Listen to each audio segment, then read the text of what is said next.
한 절씩 교독하도록 하겠습니다. 헤롯 왕 때에 예수께서 유대의 베들레헴에서 나심에 동방으로부터 박사들이 예루살렘에 이르러 말하되 유대인의 왕으로 나시니가 어디 계시냐?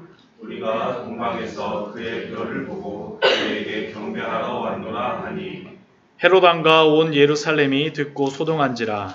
왕이 모든 대제사장과 백성의 선지감들을 모아 그리스도가 어디서 나겠느냐 물으니 이르되 유대 베들레헴이오니 이는 선지자로 이렇게 기록된 바 오 유대 땅 베들레헴아 너는 유대 고을 중에서 가장 작지 아니하도다. 내게서 한 다스리는 자가 나와서 내 백성 이스라엘의 목자가 되리라 하였음이니라. 이에 헤롯이 가만히 박사들을 불러 별이 나타난 때를 자세히 묻고 베들레헴으로 보내며 이르되 가서 아기에 대하여 자세히 알아보고 찾거든 내게 구하여 나도 가서 그에게 경배하게 하라. 박사들이 왕의 말을 듣고 갈새 동방에서 보던 그 별이 문득 앞서 인도하여 가다가 아기 있는 곳 위에 머물러 서 있는지라. 저희가 별을 보고 매우 크게 기뻐하다가 집에 들어가 아기와 그의 어머니 마리아가 함께 있는 것을 보고 엎드려 아기께 경배하고 보배합을 열어 황금과 유향과 몰약을 예물로 드리니라. 그들은 꿈에 헤롯에게로 돌아가지 말라 지시하심을 받아 다른 길로 고국에 돌아가니라. 아멘. 메리 크리스마스. 네, 오늘 새벽 예배 때 소리하고 별로 차이가 없는 것 같아요. 무려 새벽 예배 때보다 거의 한 20배 정도의 인원이 왔는데 예, 저의 아내하고만 오늘 새벽 예배를 같이 드렸었습니다. 예, 메리 크리스마스. 메리 크리스마스. 예, 성탄의 아침 여러분들을 만나 뵙게 되어서 너무나도 반갑습니다. 예수님을 찾아왔던 목자들과 같이 구원의 큰 기쁨의 소식을 듣는 이 시간이 되기를 소원합니다. 오늘 새벽에는 정말로 뜻밖의 이곳에 거주하시는 분이 오셔갖고 새벽 예배를 드리셨어요. 아까 저하고 이제 사모하고만 둘이 예배를 드렸다라고 말씀드렸었는데 새벽 예배가 끝난 다음에 뜻밖의 어떤 한 분이 찾아오셨습니다. 그러면서 같이 이렇게 이야기를 나누고 여러 가지 대화들을 나눴는데 얼마나 기뻤는지 모릅니다. 제가 그런 기쁨을 누리면서 어떤 생각을 했었냐면, 야, 예수님의 탄생을 축하하기 위해서 왔던 목자들이 그 마리아와 요셉에게 얼마나 위안이 되고 기쁨이 되었을까라는 그런 생각을 해보았습니다. 그렇죠. 그게 하나님께서 성령으로 잉태한다 그래갖고 그 아기 예수님을 낳았는데 아무도 없는 곳에서 어떻게 보면 그 양들과 여러 가축들이 지내는 우리일 수도 있고요. 예수님이 태어난 곳이 우리일 수도 있고 어떠한 이런 굴일 수도 있습니다. 굴일 수도 있어요. 근데 그러한 곳에 뜻밖의 목자들이 와서 같이 기뻐하는 그러한 기쁨들, 얼마나 큰 기쁨이었을지.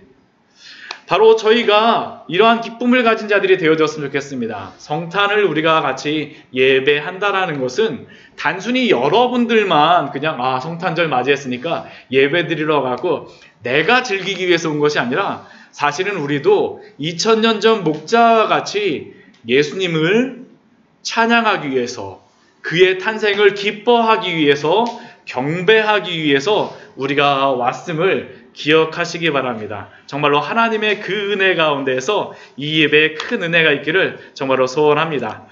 오늘 저희가 읽었던 1절 말씀을 보게 되면 어떤 때에 이러한 사건들이 발생했다라고 이야기합니까? 헤롯 왕 때에 이러한 사건들, 우리가 읽은 뒤에 그러한 사건들이 발생했다라고 이야기합니다. 우리가 헤롯 왕 때라고 이야기하는데 이 때가 바로 예수님이 태어나시던 그러한 시대입니다. 그러면 우리가 이 시대가 어떠한 시대인지를 좀 알기는 해야 될 것 같아요. 먼저 이스라엘 땅은 오늘 말씀 저희가 보았던 것처럼 헤롯 왕이라고 하는 그러한 왕이 다스리던 시기였습니다. 성경을 보게 되면 여러분들 헤롯 해갖고 여러 번 나와요. 성경 보게 되면 신약 성경에 보면 예수님 태어나실 때도 헤롯이 나오고요. 그리고 세례요한이 죽었을 때에도 헤롯이 그 세리 요한을 죽였다라고 이야기합니다. 그때에도 헤롯이 나오고요. 사도 바울이 붙잡혀가고 신문을 받을 때에도 헤롯이 나오고 막 그 하나님과 같이 그 신의 소리로 다 이야기한다라고 헤롯이 나오는데 그 헤롯이 다 동일한 헤롯일까요? 아닙니다. 성경에서는 헤롯이라고 이야기하지만 그 사람들은 다 틀려요. 우리가 오늘 보고 있는 이 헤롯 왕이라고 하는 사람은 헤롯 대왕이라고 해서 그 헤롯이라고 하는 그러한 가문이 이스라엘을 다스릴 수 있도록 그것을 열었던 사람이 바로 이 헤롯 왕입니다. 그리고 세례 요한을 죽였던 그러한 헤롯 안디바라고 하는 그러한 사람은 이 이후에 한 30년 후에 다스렸던 사람이고 사도 바울 시대에는 헤롯 아그리빠라고 하는 그러한 사람이 사도 바울 시대에 있었습니다. 그러니까 오늘 저희가 보고 있는 이 헤롯은 헤롯 대왕이라고 하는 그 사람, 헤롯의 가문을 열었던 그러한 사람이 다스리는 시대에 예수님이 태어났다라는 것이죠. 그리고 이 시대의 로마는 누가 다스렸었냐 하면 가이사 아우구스투스라고 하는 옥타비아누스라고 하는 그러한 사람이 로마를 다스렸고 수리아의 총독은 구레뇨라고 누가복음에서 기록하고 있습니다. 즉 이들이 이 시대를 다스리고 있었고 이 시대의 중심 인물이었습니다.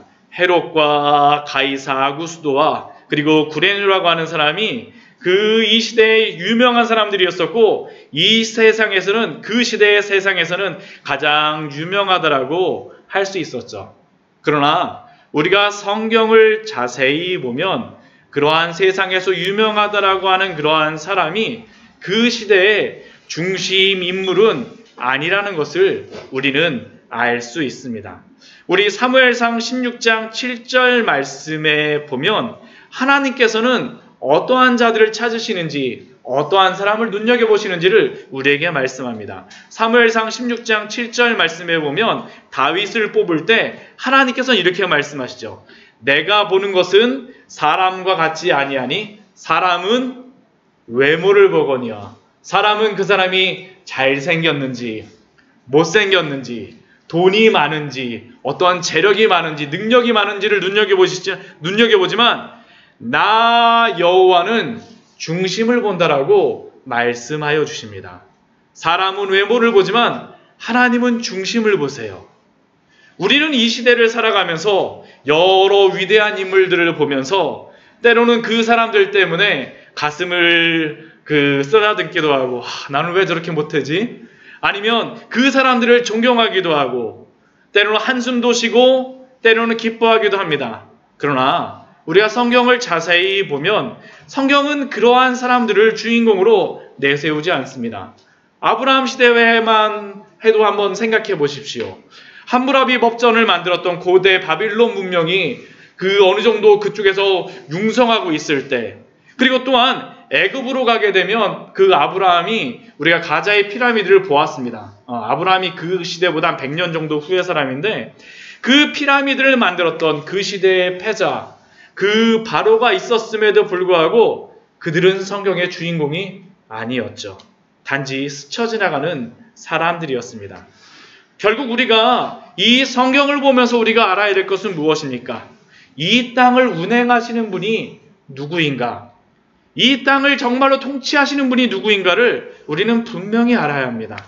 그리고 그분은 바로 하나님이십니다. 물론 헤롯 왕 때이긴 하지만 그 헤롯 왕 때에도 누가 다스리십니까? 하나님이 다스리는 때에 이러한 사건들이 벌어지죠. 그리고 이러한 시대 속에서 헤롯 왕이 유대를 다스리고 또한 그 가이사 아구스도가 로마를 다스리는 이러한 시대 속에서 하나님께서는 몇 명의 사람들을 로마의 변방 유대 지방으로 보내십니다. 그러면 그 보내시는 그러한 사람들이 누구입니까? 오늘 2절 말씀을 보면 그 사람들이 1절 2절 말씀을 보면 그 사람들이 누군지를 알 수 있죠. 그 사람들이 누구입니까? 동방으로부터 온 박사들입니다. 동방으로부터 온 박사들. 동방박사라고 우리가 보통 부르죠. 우리는 이들이 정확하게 누구인지를 알지 못합니다. 지금도 예루살렘의 베들레헴에 가게 되면 예수 탄생교회가 있습니다. 정말 웅장하게 지어놓은 교회인데 들어가는 입구는 정말 조그매요. 정말 조그매요. 들어가는 입구가 한 요 정도 높이, 한 요 정도밖에 안 돼요. 그리고 요만합니다. 요만해요. 그리고 그 문을 보통 좁은 문이라고 부릅니다. 왜 그러냐 하면 예전에 그 베들레헴 예수님의 탄생교회에 사람들이 막 말을 타고 들어갔었대요. 그런 걸 못 들어가기 위해서 예수님이 탄생하신 곳에 들어갈 때는 고개를 숙이고 들어가라 해갖고 문을 그렇게 조그맣게 만들어 놨더라고 합니다. 근데 거기에 가보게 되면 동방에서 온 사람들의 그러한 벽화 같은 것들이 이렇게 만들어져 있는데 그 옷을 보게 되면 그 바벨론의 그러한 왕족이라고 추정하는 사람들이 그곳에 왔다라고 이야기를 합니다. 그러니까 동방박사가 전승에 의하면 바벨론 쪽에서 온 왕족이라고도 이야기를 하죠. 그런데 그게 정확하진 않아요. 우리는 그것을 전승으로만 알고 있는 것이 정확하진 않습니다. 그들이 어디서 왔는지, 그들이 무엇을 하는 사람인지를 우리는 알 수 없지만, 그러나 성경에서 우리에게 분명하게 알려주는 그러한 사실은 무엇입니까? 그들이 별을 보고 왔다라는 것이죠. 왜 그들이 왔습니까? 그에게 경배하기 위하여서 그들이 왔습니다. 그들이 어디서 왔는지 무엇을 하는 사람인지는 알지 못하였지만 그 먼 곳에서 변방 유대 베들레헴으로 온 이유는 그들이 경배하러 왔다라고 우리에게 분명히 이야기합니다. 그렇다고 하면 우리는 이 자리에서 성탄을 맞이하여서 우리가 어떤 모습으로 예수님 앞에 왔는지 한번 생각해 보아야 합니다. 성탄절 우리는 예수 그리스도를 예배하기 위하여서 왔습니까? 아니면 아빠가 가라고 하니까, 엄마가 가라고 하니까 왔습니까? 우리 학생들 같은 경우에는요. 아니면 여러분들은, 어떤 분들은 우리 광야의샘교회 개척한 지 얼마 안 돼갖고 내가 안 가면 빌 것 같아. 목사님 얼마나 상처받으실까. 그런 마음으로 오셨으니까 다 귀한 마음입니다. 감사합니다. 그러나 우리가 이 자리에 온 이유 무엇입니까? 아기 예수 그리스도를 경배하기 위하여서 왔음을 먼저 기억하시기 바랍니다. 이것이 우리가 이 자리에 온 이유예요. 그렇다면 동방박사들은 예수님께 경배하기 위하여서, 아기 예수를 경배하기 위하여서 왔는데 그 시대에 세상을 지배하던 사람들은 예수님께 대해서 어떻게 반응을 하였을까요? 우리 3절 말씀을 보면, 우리 같이 한번 3절 말씀 한번 읽어볼까요? 우리 마태복음 2장 3절 말씀입니다. 네, 마태복음 2장 3절 말씀이에요. 우리 같이 한번 읽어볼게요. 시작. 헤롯 온 예루살렘이 듣고 소동한지라. 네, 우리 3절 말씀을 보게 되면 그 헤롯 왕과 온 예루살렘이 소동하였습니다. 소동하였어요. 소동하였다라는 것은 무엇입니까? 굉장히 막 엄청난 일이 벌어졌다는 거예요. 막 소리가 막 들리고, 야, 동방박사가 왔어! 그러면서 막 소리들도 들리고 하는데, 이 소동 가운데에는 어떤 느낌의 소동이냐 하면, 예수 그리스도가 이 땅에 오시면 안 된다라고 생각했기 때문에 벌어진 소동이었습니다. 이 헤롯 왕과 그의 주변에 있던 사람들은 예수 그리스도가 이 땅에 오시면 안 된다라고 생각했기 때문에 소동을 일으켰습니다. 그리고 그러한 마음을 가졌던 헤롯 왕은 대제사장과 백성의 서기관들을 모아서 4절 말씀을 보면 그리스도가 어디서 왔느냐라고 묻습니다. 어디서 나겠느냐라고 묻습니다. 사실 이들은 예수님의 이름이 예수라는 것도 모르고 그분이 임마누엘이라는 것도 모릅니다. 그들이 오직 알고 있는 예수 그리스도의 그러한 이름은 무엇입니까? 그리스도입니다. 그래서 헤롯이 이야기하는 게 무엇입니까? 백성의 서기관들을 모아 그리스도가 어디서 나겠느냐라고 묻죠. 예수님이 아니라 그리스도가. 헤롯이 이렇게 질문하는 진위를 파악하기 위해서는 그리스도라는 의미를 우리가 조금 알아야 됩니다. 그리스도라는 그러한 이름은 사실 이름이기보다는 직이나 명칭입니다. 우리가 전에도 한번 나누어 드렸었는데요. 그리스도라는 그러한 뜻이 무엇이었습니까? 기름 부음을 받은 자예요. 기름 부음을 받은 자. 그 헬라어로는 기름 부음을 받은 자를 그리스도라고 부르고, 그 히브리어로는 유대인들이 쓰였던 그 말로는 무엇이라고 부릅니까? 그리스도 대신에 메시아라고 부릅니다. 맞습니다. 메시아라고 불러요. 메시아. 그런데 이렇게 기름 부음을 받은 자, 그리스도라고 부르고 메시아라고 부르는 이러한 사람들은, 이렇게 기름 부음 받는 사람들은 세 종류의 사람들이 있었습니다. 누가 있었습니까? 첫째는 선지자가 있었고요. 또한 제사장이 있었고, 또한 왕이 있었습니다. 그리고 예수 그리스도라고 할 때 이 예수 그리스도는 바로 그 선지자와 제사장과 왕의 능력을 다 가지신 그러한 분입니다. 그렇다면 지금 헤롯이 그리스도가 어디서 나겠느냐라고 물을 때 집중하고 있는 그리스도의 그러한 기능은 무엇일까요? 선지자일까요? 제사장일까요? 왕일까요? 왕입니다. 왕. 왜 그럴까요? 왜 그럴까요? 헤롯이라고 하는 이 사람은 에돔 사람이었습니다. 이 사람은 유대의 그러한 역사라든가 그런 것들을 잘 알았던 사람이에요. 그런데 이 이스라엘 사람들이 보통 그리스도라고 이야기할 때 그들이 그리스도를 기다렸던 그러한 의미는 무엇이었습니까? 우리가 주일날 말씀을 나누었던 것처럼 그리스도가 오시면 그들을 어디서부터 구원한다고요? 로마로부터 구원할 자로 생각했어요. 로마로부터 구원할 자로.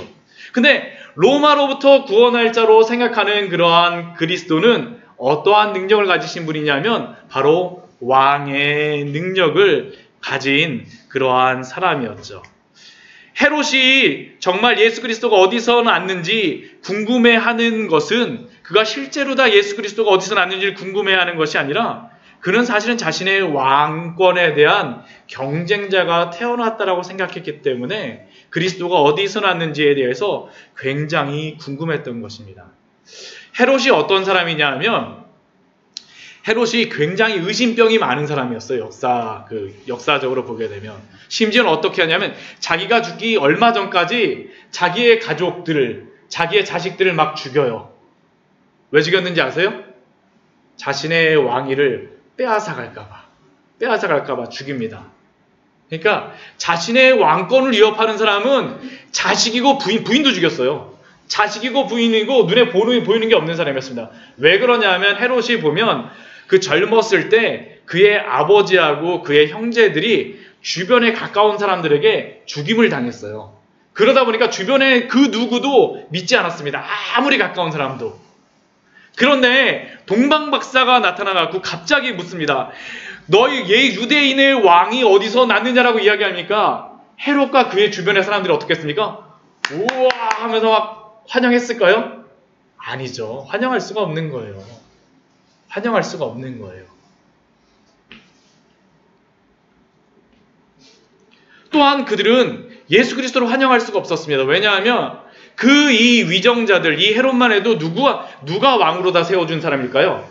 로마가 세워준 사람입니다. 로마에서 세워준 사람이에요. 로마에서 이렇게 세워준 사람인데 로마의 그러한 가이사가 이 헤롯을 유대 지역의 왕으로 세워줬는데 만약 유대인의 왕을 그들이 따로 세운다면 어떻게 되겠습니까? 로마가 와서 다시 그들을 정치적으로 압력을 가하고 침략할 수 있는 겁니다. 그러니까 이게 예수 그리스도가 유대인의 왕으로 왔다라는 것은 이들에게는 엄청난 소동이 일어날 수밖에 없는 거죠. 그들의 머릿속에는 아까 말씀드렸던 것처럼 예수 그리스도가 이 땅에 오시면 안 된다라고 생각했었습니다. 그리고 그러한 마음을 가진 헤롯은 7절 말씀을 보면 우리 7절 말씀, 우리 8절 말씀 우리 같이 한번 읽어보도록 하겠습니다. 우리 2장 7절 8절 말씀. 자, 우리 2장 7절 8절 말씀 우리 같이 한번 읽겠습니다. 시작! 헤롯이 가만히 박사들을 불러 별이 나타난 때를 자세히 묻고 베들레헴으로 보내며 이르되 가서 아기에 대하여 자세히 알아보고 찾거든 내게 구하여 나도 그에게 경배하게 하라. 우리가 방금 읽었던 것 같이 헤롯이 박사들을 은밀하게 부릅니다. 왜 은밀하게 불렀겠습니까? 사실은 예수 그리스도를 어떻게든 해보려고 그러는 거죠. 해를 가하려고 하는 그러한 마음에서 그 부릅니다. 그리고 그들에게, 그러나 동방박사에게는 그렇게 자신의 본 모습을 드러내지 않죠. 내가 베들레헴에 사람을 보내서 아기에게 당신이 가게 되면 아기에 대해서 자세히 알려주면 내가 가서 나도 경배하겠다라고 이야기를 하지만, 그러나 헤롯은 진심으로 그렇게 부탁한 것이 아님을 우리는 알 수 있습니다. 실제로 헤롯은 우리가 뒤에 몇 절 뒤를 보게 되면 그 동방박사들이 오지 않자 어떤 일을 벌이니까 베들레헴 주변에 태어난 2살 아래의 그런 아이들을 다 죽여버리죠. 그렇죠. 죽여버리죠. 엄청난 사람입니다. 이 보통 사람이 아니에요. 그런데 우리는 여기서 중요한 한 가지 사실을 발견할 수 있습니다. 그것은 바로 헤롯은 예수 그리스도가 누구인지도 알았고 어디서 나실지도 알았지만 그는 예수 그리스도를 경배하려고 하지 않았다라는 것이죠. 오히려 그는 예수 그리스도를 죽이려고 하였다라는 사실입니다. 사실 이 부분은 굉장히 아이러니합니다. 우리가 그 헤롯은 예수 그리스도에 대한 바른 지식을 가졌음에도 불구하고 참된 믿음으로 자라나지 못하였던 거죠. 우리는 이러한 인물들을 성경에서 종종 발견하고 합니다. 종종 발견하곤 해요. 이스라엘이 출애굽 시에 모압 발락의 사주를 받아 이스라엘을 저주하고자 했던 그러한 선지자가 있었습니다. 그 선지자 이름이 무엇입니까? 발람 선지자였죠. 그가 민수기 22장, 24장에서 이스라엘 백성들을 보면서 예언하였던 그러한 예언들을 읽어보면 얼마나 은혜로운지 모릅니다. 정말 이게 발람이 있었어? 정말 깜짝 놀랍니다. 정말 깜짝 놀라요. 얼마나 은혜롭고 얼마나 아름다운 그러한 예언을 그가 하였는지 모릅니다. 민수기 24장 16절 말씀에 보면 그가 그 자신에 대해서 그렇게 얘기해요. 우리 민수기 24장 16절 말씀 한번 찾아볼까요? 민수기 24장 16절 말씀입니다. 자, 거나요? 목사님 한번 볼까? 어제 늦게까지 공부한다고 그렇지. 야. 자, 우리 민수기. 자, 우리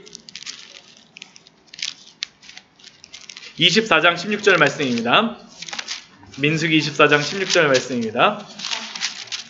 16절 말씀입니다. 자신에 대하여서 발람은 자신에 대해서 이렇게 이야기해요. 제가 가진 성경으로는 구약성경 238페이지입니다. 민수기 24장 16절, 17절 말씀 우리 같이 한번 읽어보도록 할게요. 같이 한번 읽겠습니다. 시작. 하나님의 말씀을 듣는 자가 말하며 지극히 높으신 자의 지식을 아는 자, 전능자의 환상을 보는 자, 엎드려서 눈을 뜬 자가 말하기를. 네, 여기까지만 볼게요. 그는 자신에 대해서 무엇이라고 얘기합니까? 하나님의 말씀을 듣는 자라고 이야기하죠. 듣기만 하는 것이 아닙니다. 무엇이라고 얘기합니까? 지극히 높으신 자의 지식을 아는 자라고 이야기합니다. 이해를 하는 거예요. 그것뿐이 아니죠. 전능자의 환상을 막 보는 사람입니다. 우리 같으면 하나님 환상을 보여주시면 얼마나 좋을까라고 생각하는데 발람은 환상을 막 봤어요. 그리고 어떤 사람이냐면 엎드려서 눈을 뜬 자. 엎드려 있어도 어떻게 되는 거예요? 엎드려 있어도 세상이 쫙 보이는 겁니다. 대단한 사람이죠. 이러한 사람인데 그가 어떻게 합니까? 그 모든 지식을 가지고 그 모든 예언을 가지고도 때로는 나귀에게 책망을 받기도 합니다. 그리고 또 그는 자신이 가진 그 지식으로 이스라엘을 저주하는 곳에 그 지식을 사용하다가 그는 성경에서 저주받은 인물로, 대표적인 저주받은 인물로 나오는 인물 중에 한 사람이 누구냐 하면 바로 발람입니다.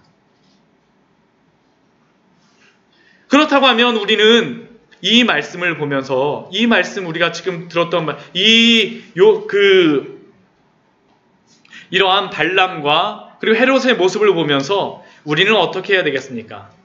먼저 참된 믿음을 갖기 위해서는 바른 성경의 지식을 가져야 합니다.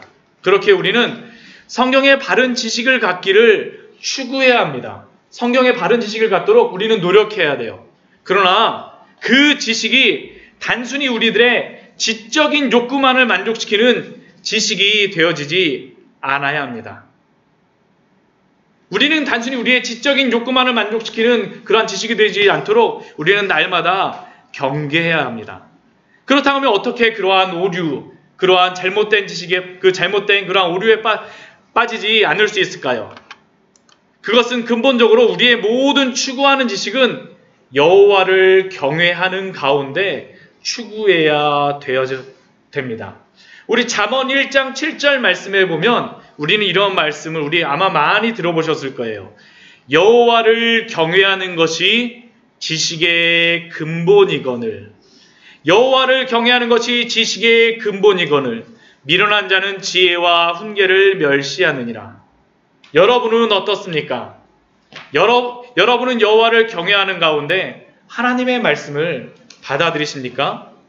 아니면 그냥 여러분의 지적 욕구를 만족시키는 것에 만족하십니까?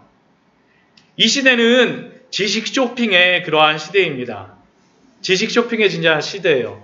저희 아버지가 40년 전에 개척을 하시고 목회를 하실 때에는 저희 아버지도 대학교를 나오시고 저희 어머니도 대학교를 나오셨는데 신학대학을 마치셨는데 그때에는 그 주변에서 가장 지식인이 누구였었냐면 거의 저희 아버지였습니다. 40년 전에는요.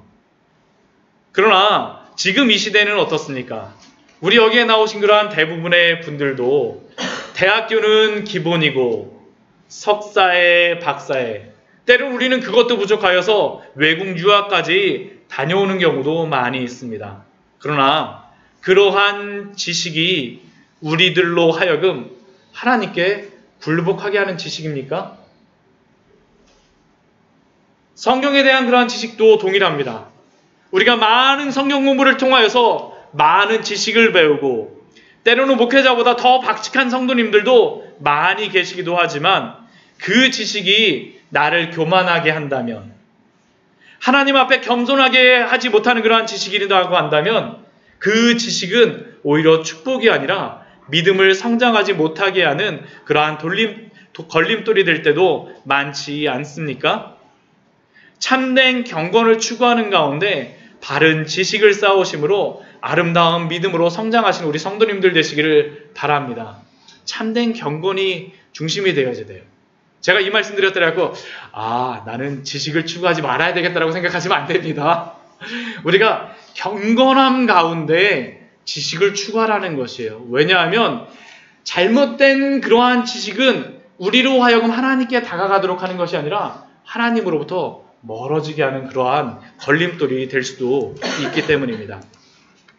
바로 헤롯이 그랬던 것이죠.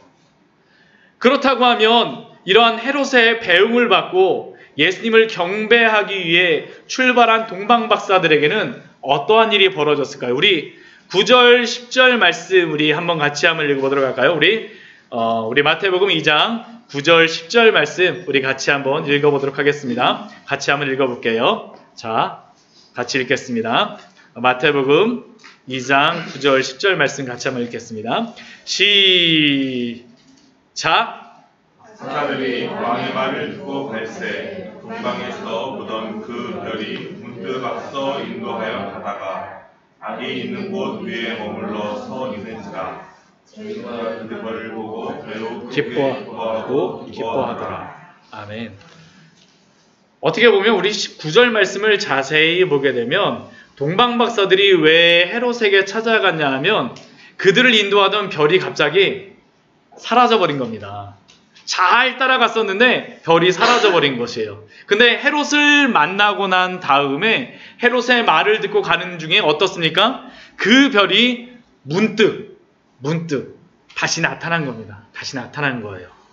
그래갖고 그들이 그 별을 따라서 아기 예수가 있는 곳으로 그 인도함을 받아서 따라가기 시작합니다. 그리고 그 별은 아기 예수가 있는 그곳에 머물러 서 있었더라고 오늘 말씀 9절 말씀을 보면 우리에게 말씀하고 있죠. 하나님의 인도하심으로 그들이 아기 예수에게까지 인도되어진 것입니다. 그리고 그러한 아기 예수가 있는 곳에 도착하였을 때 그들의 반응이 무엇이었습니까? 우리가 10절에서 방금 전에 보았었죠. 그 반응이 무엇이었습니까? 그들이 별을 보고 매우 크게 기뻐하더라. 즉 그들은 세상의 왕 헤롯 왕을 보았을 때에는 기뻐하지 못하였었지만 만왕의 왕 구원의 주로 오신 예수 그리스도 참된 왕으로 나신 아기 예수를 발견하였을 때는 그들은 매우 크게 기뻐하였다라고 우리에게 말씀합니다. 또한 헤롯이나 세상의 위정자들은 그리스도를 배척하였지만 그들은 참된 왕을 발견하고 기뻐하였다라고 우리에게 말씀하고 있는 거죠. 즉 참된 예수 그리스도를 발견한 사람들은 그 기쁨을 누리고 기뻐할 수밖에 없다라는 것이 우리에게 알려주는 그러한 귀한 진리입니다. 그리고 그들은 그 기쁨에서 자신들이 준비하였던 그 귀한 보물을 예수님께 드립니다. 어떠한 보물들을 드립니까? 11절 말씀을 보게 되면 예수님께 세 가지의 보물을 드리죠. 그것이 무엇입니까? 황금과 유향과 몰약을 예수님께 드렸습니다. 어떻게 그들이 예수님께 그러한 귀한 보물을 드렸을까요? 어떻게 그들이 그러한 귀한 보물을 드렸을까요? 세상의 어떤 것보다도 귀중하고 참된 보물을 그들은 발견했기 때문에 황금과 유향과 몰약을 드릴 수가 있었던 것이죠. 이 황금과 유향과 몰약은 굉장히 소중한 것입니다. 우리가 이제 다음 주에 보게 되겠지만 이 황금 같은 경우에는 우리가 지금 가치가 있는 걸 알잖아요. 그렇죠? 유향 같은 경우는 어디에 많이 사용이 될까요? 유향하고 몰약 같은 경우에는 나중에 이 예수님이 이 일이 벌어지고 난 다음 헤롯을 피해갖고 어디로 갑니까? 이집트로 가요. 그렇죠. 이집트에선 무엇이 굉장히 발전했죠? 피라미드 문화가 발전했고 그 안에 누가 들어가 있습니까? 왕이 들어가 있는데 미이라로 만든 그러한 사람들이 들어가죠. 미이라를 만들 때 쓰였던 그러한 재료가 바로 이러한 것입니다. 굉장히 비싼 그러한 재료들이에요. 세상적으로 굉장히 가치 있는 것입니다. 그러한 가치 있는 것을 예수님께 드렸어요. 그들이 부유해서 이러한 보물을 드릴 수 있었을까요? 물론 그들이 이렇게 먼 길을 별을 보고 찾아올 수 있었던 것은 그들이 경제적인 능력이 있다는 것을 말하는 것이지만 우리에게 알려주는 것이지만 그러나 모든 세상의 부유한 자들이 다 예수님께 그 보물을 드릴 수 있는 것은 아니죠.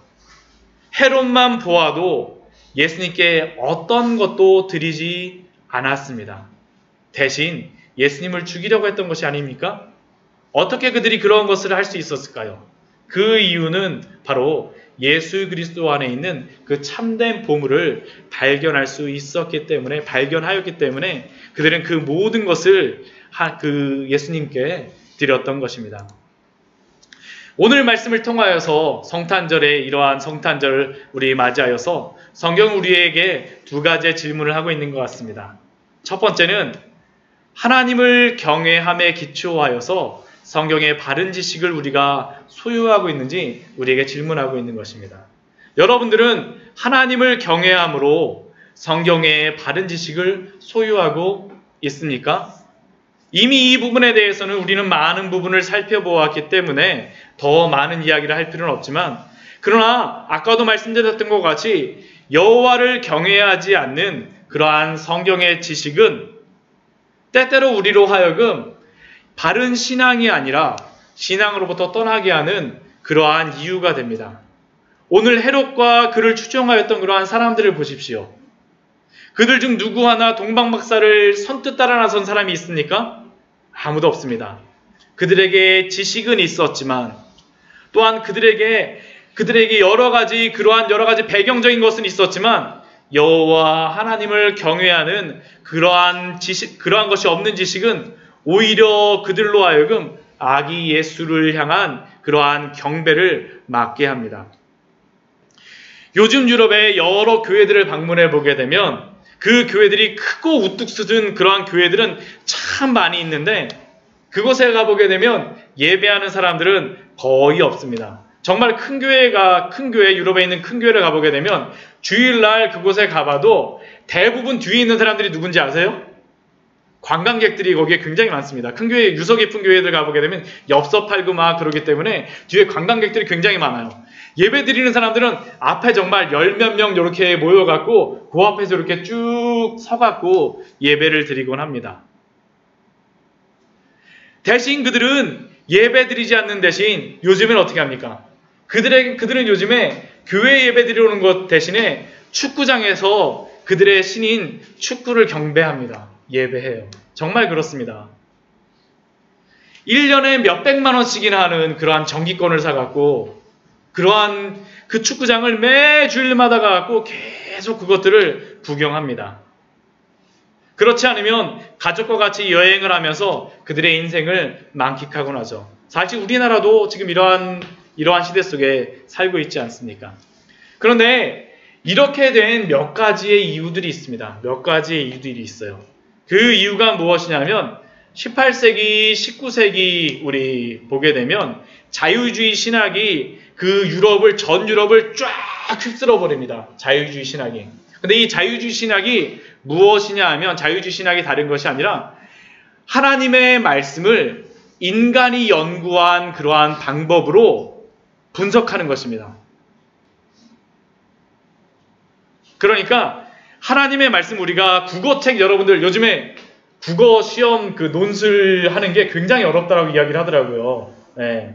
국어 논술하는 게 굉장히 어렵대요. 근데 국어 논술이 왜 이렇게 어려워요? 막 그 안에 있는 것들이 문법적인 것들도 찾아내고 그 주제가 무엇인지 찾아내고 이게 정말로 참인지 거짓인지 계속 찾아내기 때문입니다. 근데 그렇게 국어 논술을 하는 것과 같은 그러한 지식을 어디에다 들이대기 시작했냐면 성경에 들이대기 시작했어요. 그러고 나서 그들은 성경이 참인지 거짓인지를 막 분별하기 시작했습니다.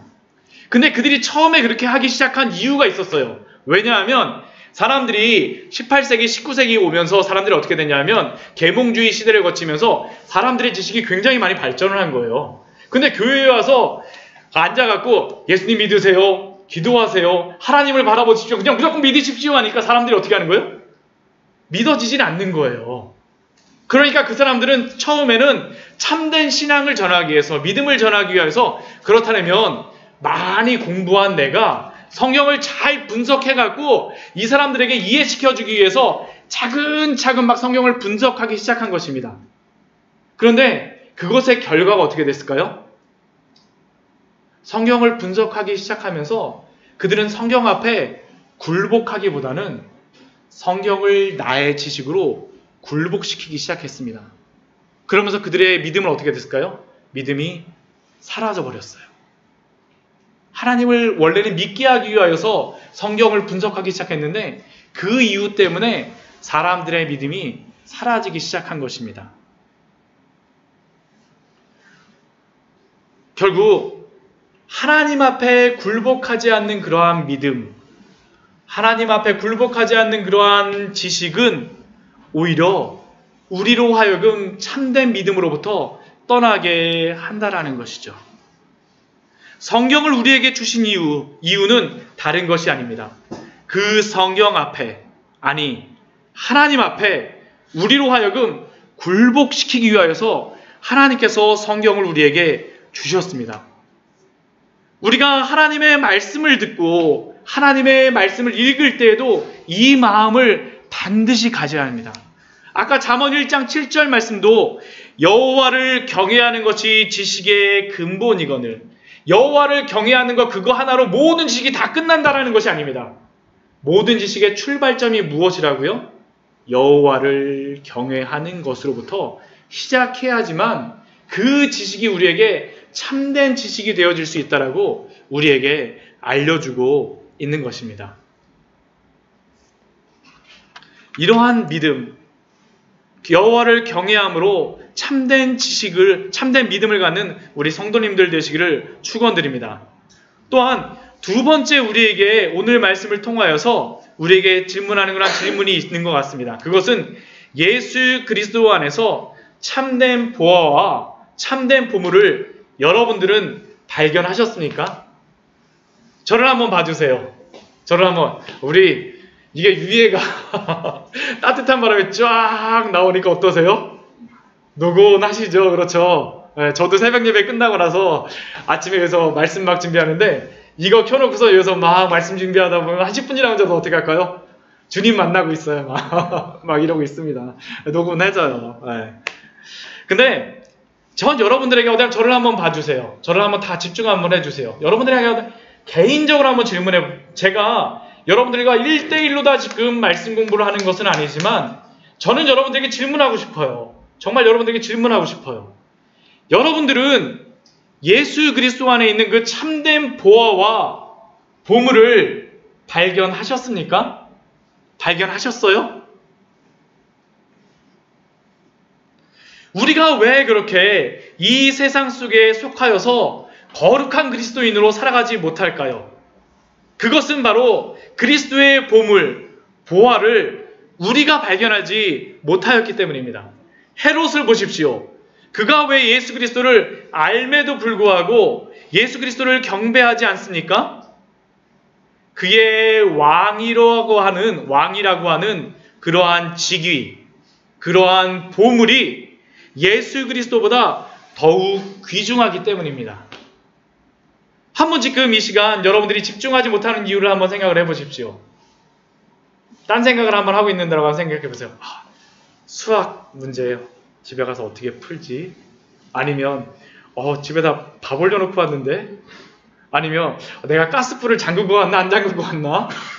막 여러 가지 생각들이 막 듭니다. 왜 그런 생각들이 옵니까? 사실은 우리가 하나님보다도 더 다른 것들을 더 귀중하게 여기기 때문에 사실은 그렇게 하고 있는 것입니다. 동방박사도 사실은 이게 동일한 것입니다. 그들이 어떻게 그리스도를 발견하고 그렇게 기뻐할 수 있었습니까? 더군다나 그들에게 있는 그 모든 보화를 그리스도에게 드릴 수 있었습니까? 그것은 그 모든 보화보다 그리스도가 더 귀중하고 소중하다는 것을 그들이 발견했기 때문입니다. 여러분은 예수 그리스도 안에 있는 그 참된 보화를 발견하셨습니까? 우리 아버지가 발견한 거 아니고 우리 엄마가 발견한 게 아니라 여러분이 발견하셨어요? 우리가 예수 그리스도를 위해서 살아가겠다라고 아무리 결심해 보십시오. 그리스도를 발견하지 못한 그 결심은 하룻밤만 지나고 나면 금방 사라져 버립니다. 금방 사라져 버려요. 그렇게 우리는 그리스도 안에 있는 참된 보화, 그 복음의 비밀을 먼저 발견하기를 사모해야 합니다. 예수 그리스도 안에 있는 그 보화와 보물을 발견한 사람들은 세상의 모든 것들을 배설물과 같이 여길 수밖에 없다라고 성경은 우리에게 말씀합니다. 우리 마태복음 13장 말씀 한번 찾아보도록 할게요. 마태복음 13장, 제가 참 좋아하는 그러한 비유의 말씀입니다. 마태복음 13장 44절 45절 우리 46절까지의 말씀 우리 한번 같이 읽어볼게요. 제가 가진 성경으로는 신약성경 22페이지입니다. 마태복음 13장 44절, 45절, 46절 말씀 우리 같이 한번 읽어보도록 하겠습니다. 자, 같이 읽겠습니다. 시작! 천국은 마치 밭에 감추인 보화 같으니 사람이 이를 발견한 후에 숨겨두고 돌아가서 자기의 소유를 다 팔아 그 밭을 사느니라. 또 천국은 마치 좋은 진주를 구하는 장사와 같으니 극히 값진 진주 하나를 발견하며 자기의 소유를 다 팔아 그 진주를 사느니라. 이 말씀에 있는 그 비유가 무엇입니까? 어떤 사람이 남의 밭에 가서 막 일을 하는데 그 밭에서 엄청난 보화를 발견했어요. 엄청난 보물을 발견했어요. 그럼 여러분들 같으면 그 보물을 발견하면 어떻게 하겠습니까? 그 남의 밭에서 그 보물을 발견했어요. 여러분들 같으면 어떻게 하겠어요? 그 밭을 사야죠. 사전에 8천까지 돈을 빌려서 그 밭을 사야 됩니다. 왜요? 그 밭에 있는 보화가 너무나도 귀중하기 때문입니다. 동방박사가 어떻게 그렇게 기뻐했을까요? 예수 그리스도를 발견하니까 자신의 그 모든 것들을 다 드리는 거예요. 진주장사 비유도 동일합니다. 한번 말씀을 한번 보십시오. 진주장사 비유가 아주 값진 진주를 발견했어요. 이것은 세상에 하나밖에 없어요. 이거보다 더 값진 진주가 없어요. 이건 엄청난 가치가 있어요. 그러면 그 사람은 그 진주를 발견하자마자 어떻게 하겠습니까? 자신이 가졌던 모든 것을 다 파는 거예요. 그러면서 어떻게 합니까? 그 진주를 사는 겁니다. 왜요? 그 진주가 가장 소중하기 때문에. 결국 천국을 발견한 사람들은 나머지의 것들은 다 부수적일 수밖에 없습니다. 이 세상의 것들은 절대적인 것이 아니라 상대적으로 보일 수밖에 없어요. 천국을 발견한 사람들에게 벌어지는 현상입니다. 예수 그리스도를 발견한 동방박사에게 있었던 사건이죠. 이것은 단순히 물질만을 이야기하는 것이 아닙니다. 우리의 시간, 인생에 가장 귀중하다고 생각하는 것, 오직 예수 그리스도를 발견한 사람만이 그것을 드릴 수 있습니다. 저는 여러분들이 많은 헌금을 하기 전에, 아니면 많은 시간 헌신을 하기 전에 먼저 예수 그리스도를 발견하기를 소원합니다. 먼저 발견하셔야 돼요. 그 보물, 그 보화를 발견하기를 사모하십시오. 우리가 성탄절 이 아침에 이렇게 모였습니다. 여러분들이 이 자리에 모이신 이유는 무엇입니까? 그냥 앉아 있으려고요? 아니죠. 그렇죠. 예수 그리스도를 발견하기 위해서 오신 것입니다. 사랑하는 성도 여러분, 정말로 이 성탄의 아침, 이곳에서 다른 것을 발견하는 것이 아니라 예수 그리스도를 발견하고 가시는 우리 성도님들 되시기를 축원드립니다. 그러므로 날마다 예수 그리스도 안에 있는 그 참된 기쁨과 만족을 누리시는 우리 성도님들 되시기를 축원드립니다. 예, 같이 기도하도록 하겠습니다. 우리 잠시 같이 기도할 때에요, 우리 하나님 앞에 우리 잠시 같이 기도하였으면 좋겠습니다. 주님, 정말 우리가 가지고 있는 그러한 여러 지식들, 많은 생각들이 있지만, 그러나 그러한 모든 생각들이 여호와 하나님을 경외함으로 그러한 지식들을 갖추게 하여 주시옵소서라고 우리 기도를 하였으면 좋겠습니다. 또한 두 번째에는 예수 그리스도 안에 있는 참된 보화와 보물을 발견함으로 말미암아서 정말로 이 세상 속에서 정말로 그 보화와 보물을 가장 소중히 여기는 우리의 삶, 이 성탄의 아침이 되게 해달라고 우리 하나님 앞에 우리 간절히 기도함으로 우리 나아가도록 하겠습니다. 우리 잠시 같이 기도하도록 하겠습니다. 같이 기도하시겠습니다.